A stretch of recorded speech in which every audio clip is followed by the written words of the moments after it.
Well, hello everybody. I'm here to talk to you about a new way of doing journalism. Some people call this citizen journalism, other people call it collaborative journalism, but really it kind of means this. For the journalist, people like me, it means accepting that you can't know everything and allowing other people through technology to be your eyes and your ears.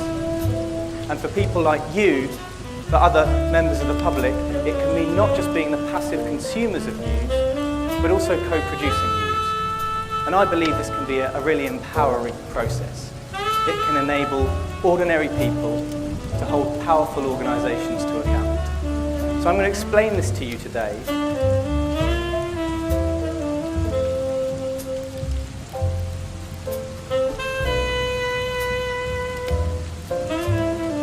Essentially what I'm talking about here is, as I said, citizen journalism. So to take the first case, this is Ian Tomlinson.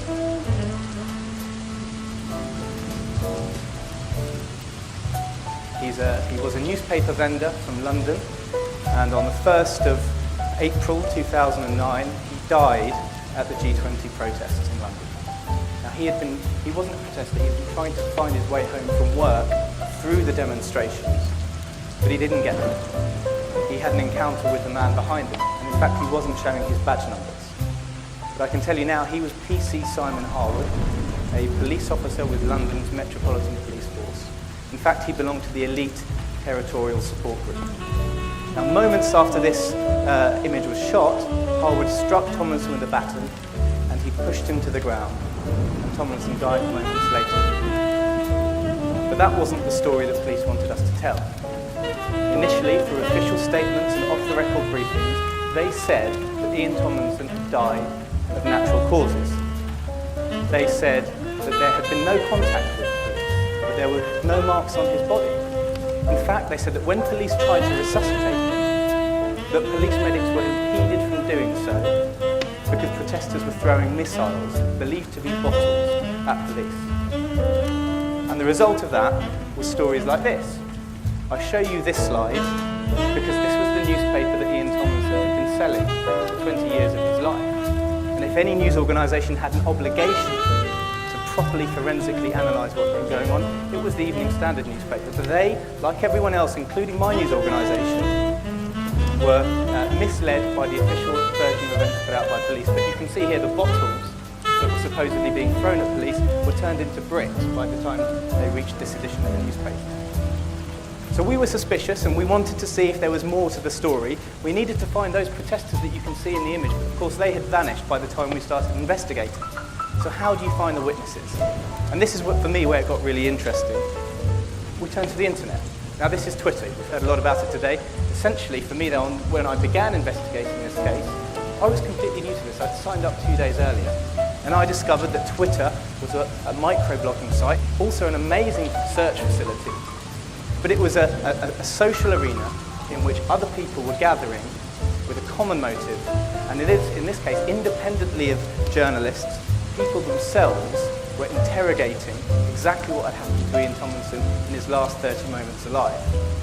They didn't see any bottles, they didn't see any bricks, but they were concerned that the stories weren't quite as accurate as police were claiming them to be.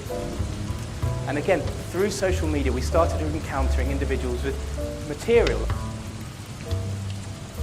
Now, one of the most amazing things about the internet is the information that people put out is freely available to anyone, as we all know.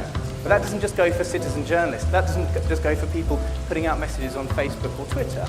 That goes for journalists themselves, people like me. As long as your news is the right side of a paywall, i.e. it's free, anybody can access it. And stories like these, which were questioning the official version of events, which were sceptical in tone, allowed people to realise that we had questions ourselves. They were online magnets. Individuals with material that could help us were drawn toward us. And after 6 days, we managed to track down around 20 witnesses. But still, at this stage, with witnesses telling us that they'd seen police attack Ian Tomlinson before his death, still, police refused to accept that. There was no official investigation into his death. And then something changed.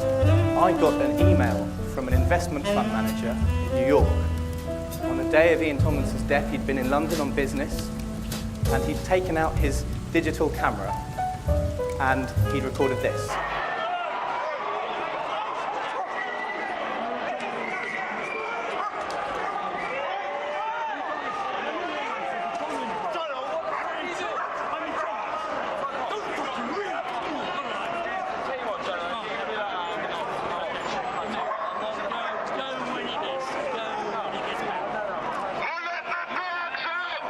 Down footage to show how it poses serious questions about police conduct.